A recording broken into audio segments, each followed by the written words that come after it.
Welcome back to the Deep Dive.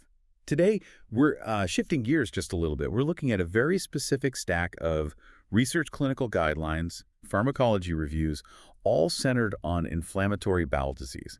And we're doing this with, well, a very specific listener in mind. That's right. We're talking directly to you, the medical students who are just about to wrap up that second year. You've done the book work, you've memorized all the pathways, and now you're about to start your first hospital clerkships.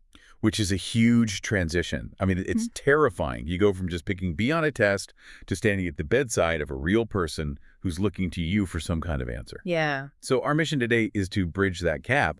We're not just going to recite drug classes. We're going to walk you through a real case, a patient I had named Alex, Yeah. and see how all that textbook theory actually, plays out. And Alex's case is, it's a perfect example because it forces some very high-stakes decisions very, very quickly. Okay, so let's introduce him.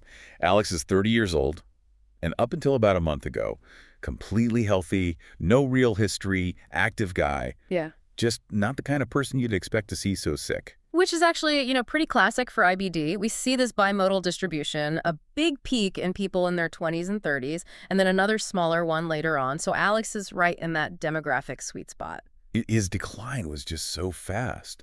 I mean, the notes say this all happened in about 3 weeks. He shows up with cramping pain, specifically in his right lower quadrant. He's going to the bathroom, 5-6 times a day? But the thing that really stood out to me, the data point that anchors this whole case, is the weight loss. 20 pounds? 20 pounds. Yeah. In less than a month. Right. And for the students listening, that has to be your triage signal. A patient comes in with diarrhea, and yeah, your brain might jump to something infectious, like, food poisoning or some stomach bug. But you do not lose a pound a day from a stomach bug. That kind of weight loss, it signals a catabolic state. Yeah. His body it's under siege. It's literally consuming itself. So you're the student on the team, you see Alex, you get the labs, and the numbers that come back, they just confirm this isn't subtle. His hematocrit is down to 27%. Which, for a healthy 30-year-old man, is it's profound anemia. And hemoglobin is at 8. Right. So you have to be asking, is this a production problem or a destruction problem? And with this timeline, it's almost certainly blood loss from the gut, plus some bone marrow suppression from all that inflammation. He's bleeding, even if he doesn't see it. And the inflammation part is confirmed by the ESR, the erythrocyte sedimentation rate. Normal is under 20, Alex's is 60. So the body is on fire. We have anemia, we have massive systemic inflammation, and we have the clinical picture. We are pretty sure we're in the IBD ballpark. But now comes the question that trips everybody up. Is it ulcerative colitis or is it Crohn's disease? Exactly, because on paper, they can look really, really similar. Both cause pain, diarrhea. So how did the team make the definitive call for Alex? They had to actually go in and look. Yep, endoscopy. And the report gives us two specific findings that are basically the smoking gun for Crohn's. First, the visual appearance of the gut lining was described as cobblestone. Cobblestoning, that's such a vivid term. What's actually happening to the tissue to make it look like that? It all comes down to the depth of the inflammation. And this is a really key distinction. Ulcerative colitis is it's a mucosal disease. It's superficial, like a scrape on the inside lining. Oh. Crohn's disease is transmural. The inflammation punches clean through the entire wall of the intestine.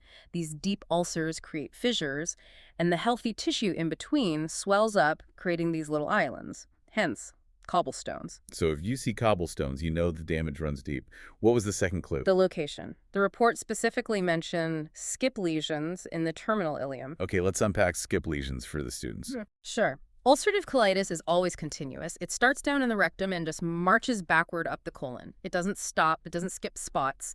And critically, it only affects the colon. But Crohn's is different. Totally different. It can pop up anywhere, from the mouth to the anus, and it skips.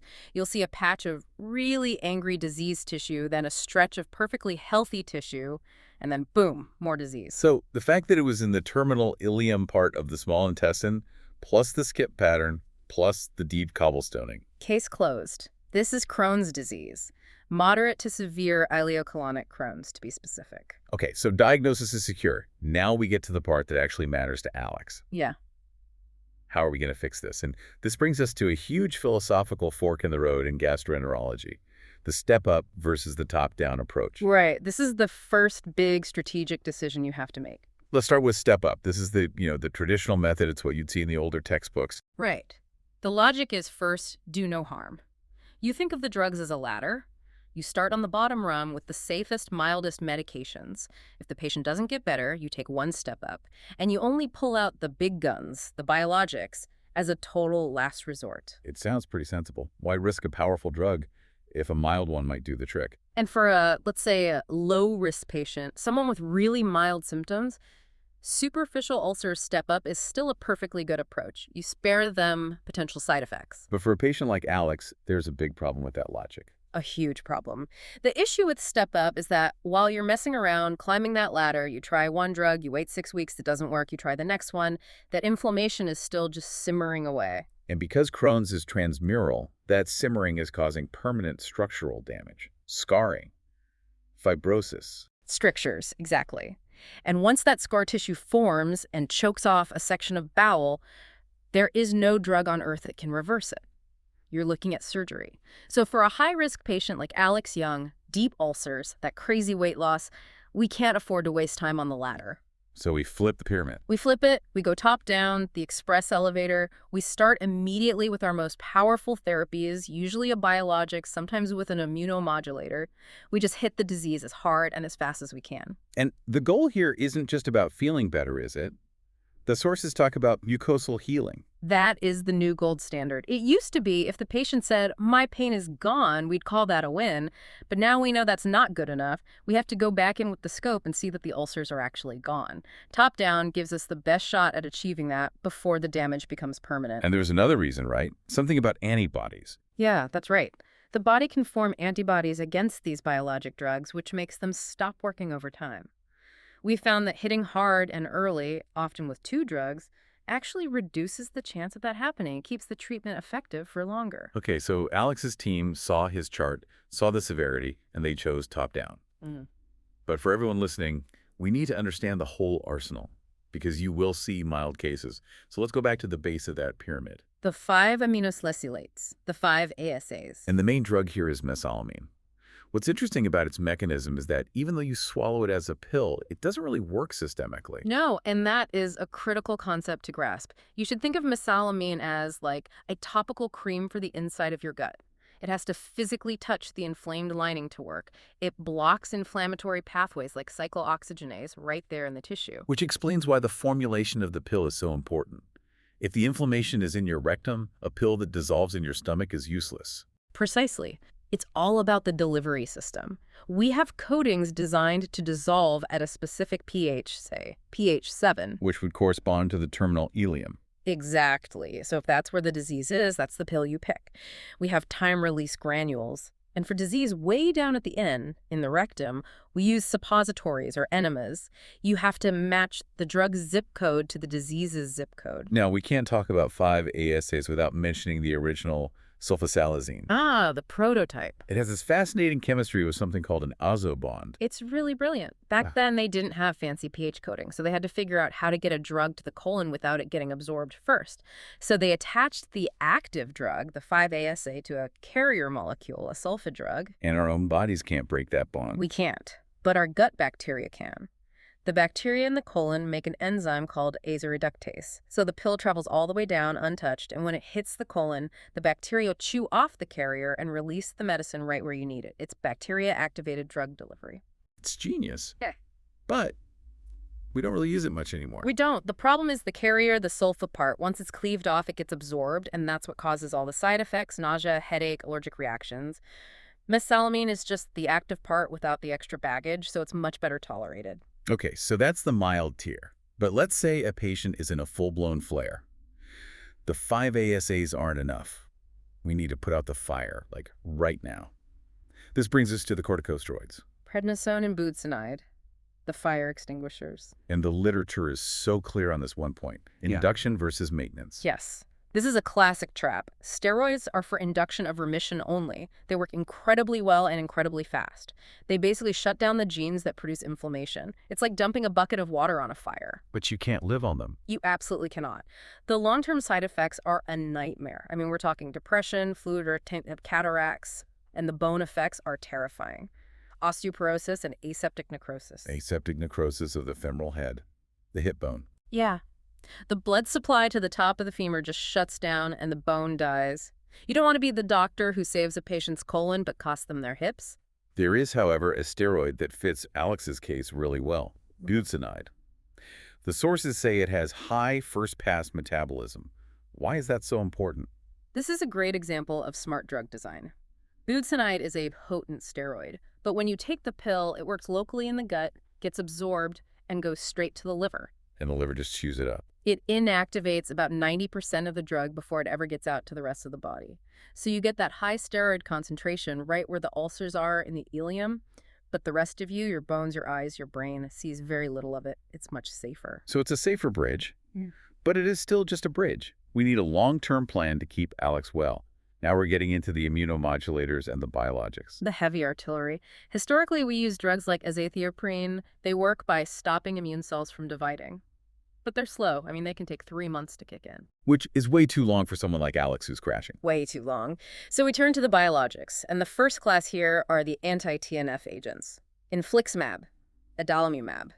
You'll see these a lot. These were a complete game changer, weren't they? A total revolution. Instead of using a blunt instrument like steroids to suppress the whole immune system, these are like guided missiles. They target one specific molecule, tumor necrosis factor alpha. TNF. TNF is like the 5-star general of the inflammatory army. It gives the order to attack. If you can neutralize TNF, you can stop the whole cascade at its source. Yeah. For a top-down approach, this is often where we start. But even a guided missile can cause collateral damage.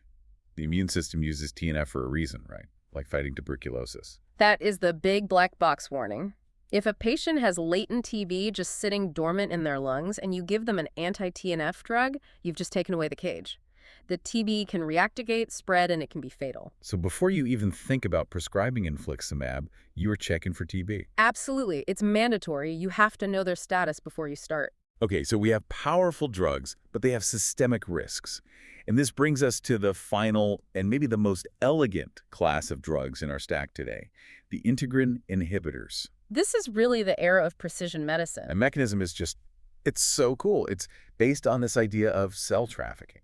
Right. We think of white blood cells just floating around, but they're not. They have specific proteins on their surface integrins that act like a zip code, telling them where to get off the highway of the bloodstream and enter a specific tissue. So the idea is, if we can block the zip code for the gut, we can stop the soldiers from ever reaching the battlefield. Exactly. And we have 2 major drugs here that tell a really important story about specificity and safety, natalizumab and vedolizumab. Let's start with the first one, natalizumab. Natalizumab works really well. It blocks an integrin called alpha-4.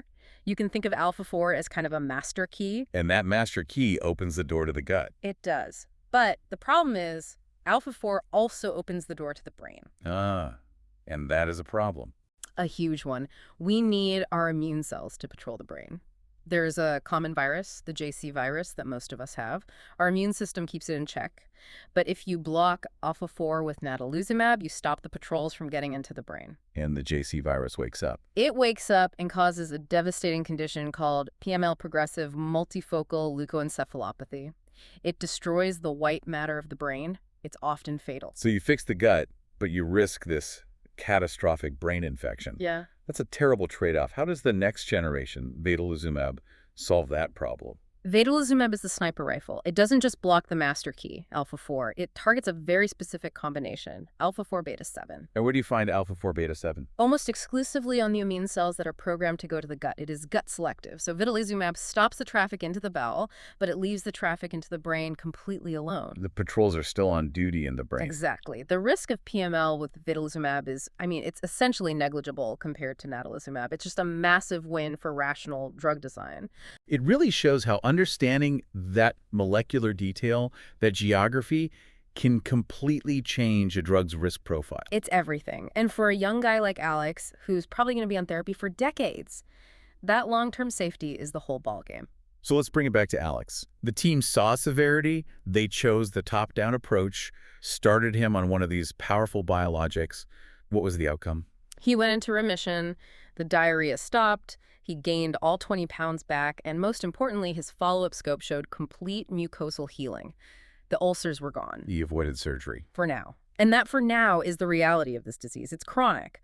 But by being aggressive early, we fundamentally changed the natural history of his disease. We prevented the scarring that would have sent him to the OR. So for the students listening who are about to walk onto the wards for the first time, what's the big takeaway? when they get a patient like Alex on their first night on call? The takeaway is that this isn't just about memorizing drug names, it's about matching the strategy to the patient. You have to assess the risk.